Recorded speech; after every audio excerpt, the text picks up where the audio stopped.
Ladies and gentlemen, I hope you're all doing well, and welcome to the showdown between Bretonnia and Tzeentch here on the Glade of the Everqueen. It's going to be myself with the Tzeentch facing off against Harrison, who's going to be rocking the Sorcerer Lord of Tzeentch up on his mighty disc. Now, as far as my build goes in the front line, it's going to be some Haggard Sacrificial Spear. So for the cost, these guys with 38 melee defense, they're not going to, kill anything, but they will be able to hold for a while and absorb some of the demonic firepower from Tzeentch, so not the worst deal in the world. In the secondary line, we do have another Chaff unit with slightly more capabilities on the battlefield. These guys do have 40 MD, okay melee attack for a Halberd unit, and on top of that, they do of course have armor piercing, which is pretty relevant against Tzeentch. So if they're fighting against some of the warriors or some of the bigger threats, they're at least going to be able to do something. Bretonnia, typically your infantry aren't going to be your breadwinners. Sometimes battle pilgrims and foot squires can shine in very niche circumstances, but overall, your cav and your characters are usually what's going to be getting the job done. 2 units of Grail Reliques, we have one here and one here, and these are going to be just giving our peasants a little bit of staying power. I don't know if 2 is overkill, but I wanted to make sure my whole formation was going to be getting some sort of a buff. And yeah, these things are awesome. They give a nice stat buff to the units that are near them. Of course, they give leadership and melee attack and ITP, and they do have the Blessing of the Lady, which is kind of funny that they have that themselves. Aside from that, we're going with the classic Warhammer 2 old school. It's going to be Tzeentch Double Paladin, which is pretty necessary because Tzeentch has some of the better anti-large characters. They have these Chaos Lord on the disc, who's excellent at anti-large, and also the Exalted Heroes, which are really good assassins as well. So I wanted to have the Paladins to help guard the Tzeentch, and Tzeentch is just awesome. Chalice of Potions is excellent against Tzeentch. You can drop this on top of any of their range units and do a massive amount of damage, and I am going to be trying out the Dwellers Below. So this is a spell that has been massively nerfed, but still, in theory, should be doing a lot of damage. So we're going to be trying it out and seeing if we can cook a little bit. On the other side, we do have 3 units of Mounted Yeomen. I never leave home without them with Bretonnia. I think that just on domination mode, being able to run up and grab these objectives out of the gates is so nice. And, worst case scenario, you can use them as sacrificial screens. Whatever, they're going to have a good time. So for Harrison's build here on the other side, it's going to be Tzaangor. Tzaangors are a great infantry choice here. Durable, I guess I'm kind of always in this mindset of the old Tzaangor, like pre-nerf Tzaangors, where they were almost like a heavy infantry unit, but still, 38 melee defense, 50 armor with silver shields isn't bad, and they do of course have bonus HP via the Protoss shield, so really not bad at all. And they'll be able to mulch the infantry that I have for sure. On top of that, we got Chaos Warriors with a mixture of pinks and blues with some halberds in the back. You never want to, leave home without at least a halberd or 2 against Bretonnia to kind of anchor down points. And it's not going to be just any halberds. It's going to be the Chosen of Tzeentch. You got to love it. These guys are absolutely awesome, and they're going to be charging up the field to cause some havoc. I think that's it for his army. Oh wow, double Chosen of Tzeentch. Okay, so there are going to be 2 Tzeentch halberds. Going to be tough for the army to crack. So Tzeentch is going to be moving in, and the mists of the lady will envelop these foul beasts of the warp, although they're not really, I think these things are like just mutated beastmen, right? They're not like demons, so I suppose they may, take a vacation to the warp, but they're not from there. Tzaangors have lost 3 models, and we do get through their shields, so trying to get a little bit of focus fire with the Yeomen and the Paladins, and every model you can pick off can make a difference. So the objectives, I do immediately get Objective 1 and also Objective Trace here on the other side, and my opponent is going to be rocking Objective 2. Meanwhile, just using my skirmishers to try and poke them back and look for opportunities. And those halberds are a tough cookie to crack. But the Tzeentch is probably one of the better lords that Bretonnia has for dealing with halberd boxes because of her Mortis Engine effect. Even though it's very weak compared to, Kugath and traditional Mortis Engines, it's a very low damage value. Over the course of a long game, it can make a difference. She has a really good AoE item in the Chalice of Potions, and I think it's quite helpful for taking down such characters.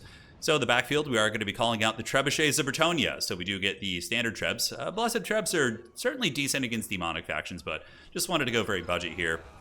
And the Trebuchets are going to be shooting up and over and trying to work down those halberds. And that's one of the other options you have as a Bretonnian player in dealing with the halberd unit. So it looks like there is going to be a bombardment coming back here. The Sorcerer Lord does use his Discmaster Searing Doom here on the Men-at-Arms of Pole Arms, killing 3 models.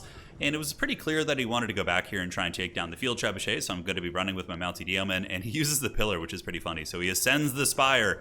Actually kind of a cool shot. You can do a lot of weird stuff in this game, but yeah, he's going to be using the terrain well and evading my bows and hiding up in the skies.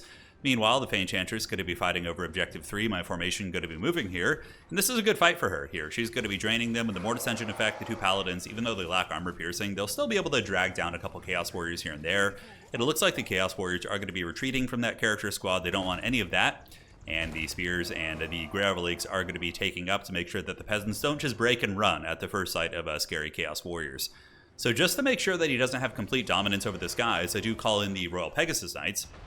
which are pretty good here, actually, because they do magic damage and they can actually take down Screamers very well. I'm an enjoyer of the Pegasus Knights in this matchup, and he does drop a Searing Doom as well on Objective 1 and is able to drag down a couple on my units, but more importantly do a lot of HP damage. So the Trebuchets are now shooting at the Chosen right here, and it looks like the Chosen have taken some considerable damage. It's gotten through their shield so far. Yeah, so one Trebuchet is locked in on those, and the other Trebuchet is going to be shooting them as well. But the firepower of Tzeentch is going to hurt pretty bad. I do have shields on the Spearmen, but the polearms in the back are very vulnerable against that focus fire from essentially the demonic archers here, the pink horrors of Tzeentch.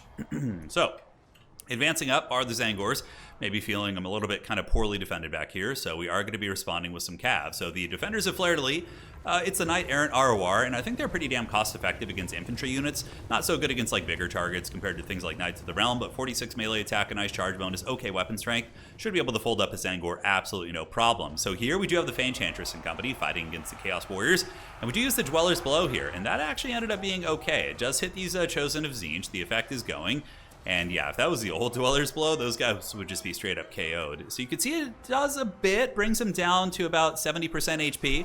Now the Men-at-Arms with the Grail Relique going to be having a very, very hard fight there, while the Tzeentch and the Paladins leading these brave Peasant Spearmen should be able to do some considerable damage to the Chaos Warriors. Meanwhile, in the backfield, it looks like we were able to fend off the Zangor, so the defenders of Fleur-de-Lis got the job done in tandem with the Bounty Daemon, who are going to be getting bombarded right now. And I was like, oh, hold on a second. Do we just have a freebie right here? So the fight on the other side is a little bit precarious. He does have a lot of firepower, and now we have some scary elements coming around the outside. The Centaurs of Tzeentch are going to be an absolute menace for me, and you can see he's enveloping me, so very good play from my opponent here. We have the Chosen, we have the Zangors, and on the backside there's also going to be some Centaurs and Screamers above me. So I saw the writing on the wall. The peasants maybe didn't see it, but the royalty did. So the Tzeentch and the two Paladins going to be fleeing, leaving the brave peasants to valiantly hold the fort, seeing that I have an opportunity on the other side. So Objective 2, of course, was undefended. Going to be moving over here using the Royal Pegasus Knights to kind of harry and chase his Chaos Lord, which he's just running away, which is to be expected, but at the very least we're keeping him honest.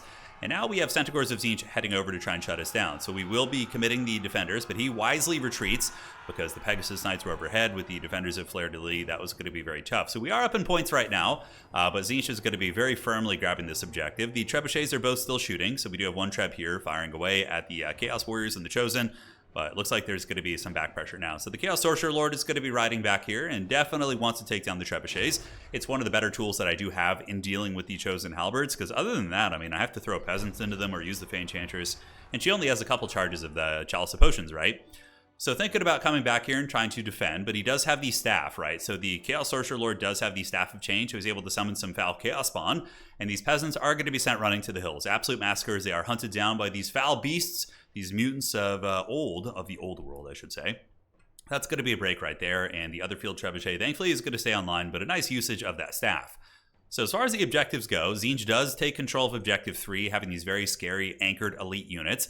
It is going to be the Chosen here, and another unit of Chosen just kind of cackling away, and he does have a lot of firepower, so I need to kind of move up and maybe contest this objective a little bit. The Centaurs of Tzeentch thinking about moving in, but the Bounty Daemon should be able to kite them back. They're similar in speed, 92 against 80 right now, of course, while they're poisoned from the poison arrows that are coming in from the Wardens of Montfort. And the Tzeentch is going to be using a Dweller's Blow right here, but my opponent was paying attention, so I was very sad about that. That would have been a big value city, so only the Marauders are going to get hit with that. And it is 20 Winds of Magic, which is, several Earthblood. So it's a bit of a trade, right? You really need to get good work from that. So we do have a big pit fight here. 2 units of the Centaurs of Tzeentch going on the defenders of Fleur-de-Lis. Now, they are coming off a nerf, but are still really good.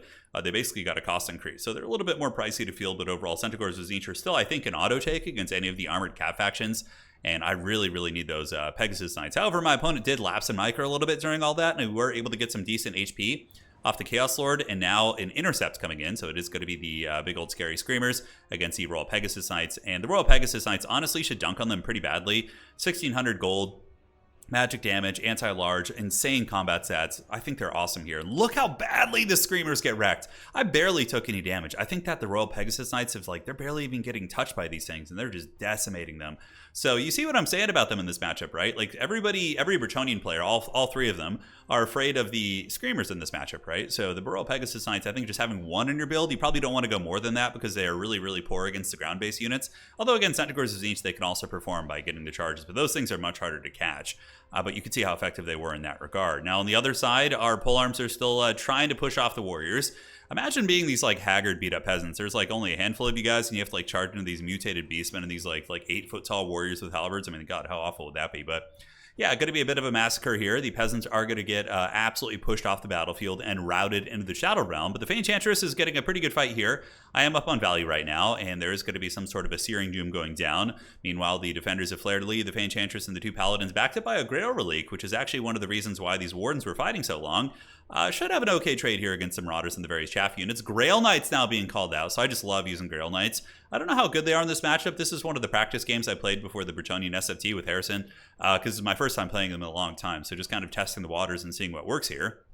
And in theory, Grail Knights, you know, depending on the magic, if Tzeentch has blue fire and pink fire, they're probably not going to be super good because they'll get sniped. But against the metal magic, you know, if you could avoid the Searing Dooms, they can definitely do some work. They're kind of good against a multitude of targets here. But unfortunately, the Marauders are able to form ranks, although they kind of get punted. Oh my god, they just got trampled by those Grail Knights. All right, that was pretty heavy metal. I didn't actually see that happen in the game.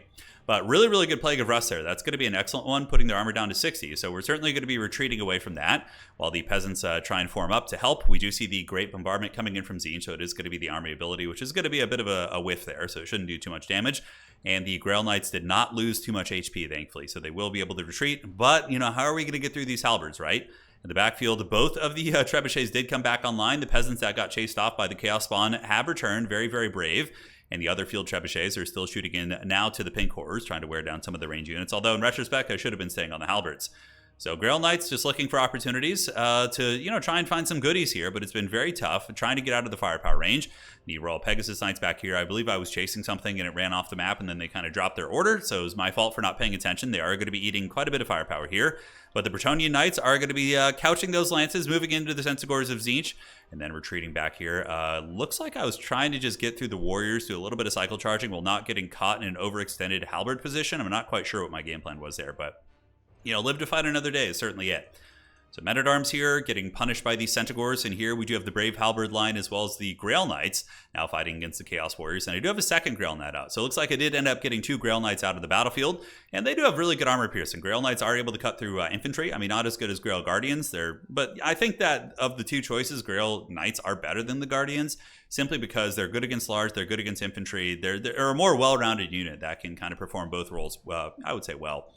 So Knights Errant going to be moving up. Sadly, Tzeentch has a lot of spears on a lot of pointy sticks, so we do get lured into some of those units right there, which is going to be feeling bad. Plague of Rust does go down on those guys, and the Royal Pegasus Knights trying to catch their prey, but I do get lured into a trap, and my micro most certainly was probably elsewhere on the battlefield. However, we do retreat. Knights Errant going to be retreating. Royal Pegasus Knights going to be trapped up, but they've already gotten some pretty good value here. Here on the other side, we are doing some heavy cycle charging as the Grail Knights are coming into the flank of the halberds here. Lance's couch, they weren't braced, so we actually got quite a bit of damage. In the midst of the Lady is also draining them, lowering their melee attack and doing perpetual damage. So just going to be cycle charging to the best of my abilities, pulling back these Grail Knights. These ones are going to be fighting for a moment, you know, with the support of the peasants and the Fey Enchantress, and we are just going to be trying to do our best to wear those bad boys down. So as far as the points go, very, very close game. 994 against 926. My opponent certainly very, very close to catching up here, and we were able to get these Knights Errant back, and we do have some Centaurs looking to press my back objective, and that's one thing I was a little bit worried about at this point. I saw that there was a lot of Tzeentch elements coming up here, so we have the Marauders, we have the Sour Guts, and also these Screamers all lurking, and I was like, oh boy, I could easily lose my home objective, and I better get this one.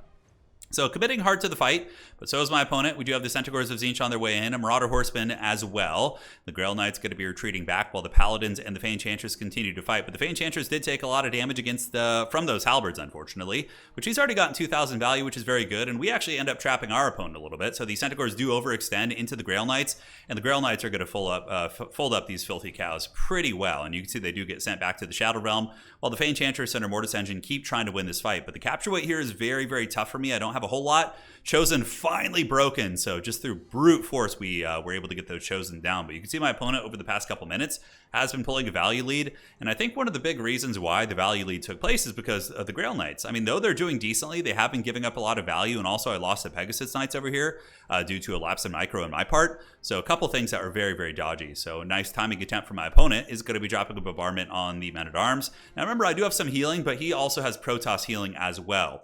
And we do manage to get the side objective, so the forces of the Changer are completely routed off here by the Grail Knights, and I'll be very interested to see their value this game. So the Grail Knights chewing up these little popcorn bandits, the Goblins, aka the Pink Horrors here, going to get wrecked, while the Fey Enchantress continues to try and push them away. But I need to move this force off, right? That's the problem, is that even though this force is very strong and could probably take any objective on the battlefield right now if we take a big macro look at things, as soon as I leave, Tzeentch is going to have multiple units of horsemen that are going to be able to grab that. And my home objective is looking very tough, right? We have the Severed Claw, and this was something that when I loaded into the game, I was very surprised that I didn't see the Severed Claw, because they're like an auto take against Bretonnia. It's almost impossible for Bretonnia to kill them, honestly. Like, it's just, I don't see how they do it effectively. I mean, Foot Squires, yes, you could bring some Foot Squires. That would probably be your best bet. But now that they're here and they're on my home objective, I was like, oh man. And, you know, I thought I could just maybe move back here and fold these guys up, but I didn't see that he had the Severed Claw back here. And that really, really changes the paradigm of the fight. So now the Bretonnian Legion's going to be trying to reform. We do see the Grail Knights pulling back away from the Screamers and also from the Horsemen. The objective, I tried to get it, but alas, he is going to be holding on to this one. And now we're like, all right, well, let's take whatever we can. So let's head over to Objective 2. And also, while we're here, let's look at the value of the Grail Knights. So Grail Knights here have gotten about 900 value, and the other ones have gotten about 1,000, right? So Grail Knights also got nerfed in this patch.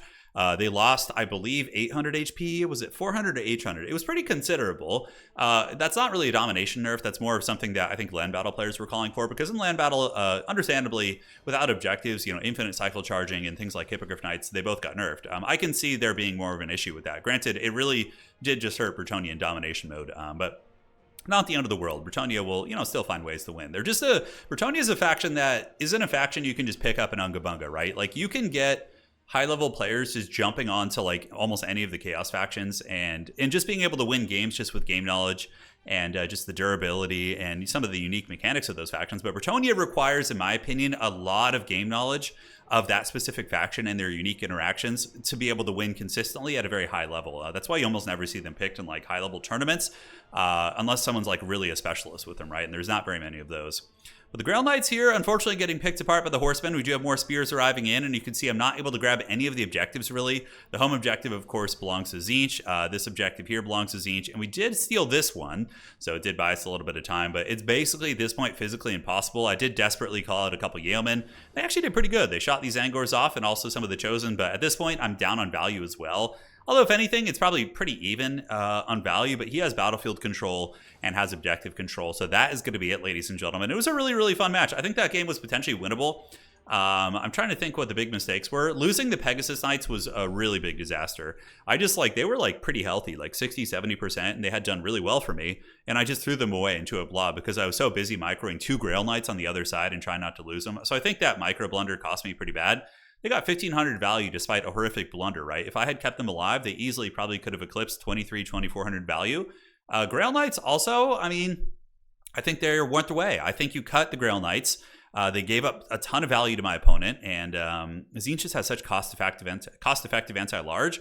So if I were to go back to the drawing board on the build, I think the opening build was fine. Maybe cut 1 Grail Relique, just mix in a couple more peasants, just like some more bodies. I would probably cut both Grail Knights, replace them with the maybe 1 Knight of the Realm and like 2 Knights Errant. And then from there, I would maybe get like 1 or 2 Foot Squires with the extra money that I have, just to be able to come in the late game and punch through some of this stuff. Because overall, I think that, yeah, the Grail Knights were kind of ineffective, but they're really cool. So, you know, rule of cool won the day here today. For my opponent, what did well? Chosen, 2,700, 1,100. So we did manage to keep 1 in check, but the other Chosen was the surviving one that we didn't get the Trebuchet as much, and it was really a big problem. Severed Claw, you know, very, very good. The Centaurs, you know, we did a good job containing the Centaurs as well. So overall, it was a good match. Certainly a good learning experience on Bretonnia. Hopefully you guys learned a little bit as well. And we will be back with more Bretonnian games. I have a lot of good replays of Bretonnia over the past week when I was like practicing them for that SFT. So I'll post those replays soon. And also, before I leave, let me know what you guys want to see. What factions do you feel have been neglected here on the channel? And I'll do my best to throw those bad boys up. All right, you guys rock. Take care of yourselves. That's it. Adios, do widzenia, and we will see you on the other side.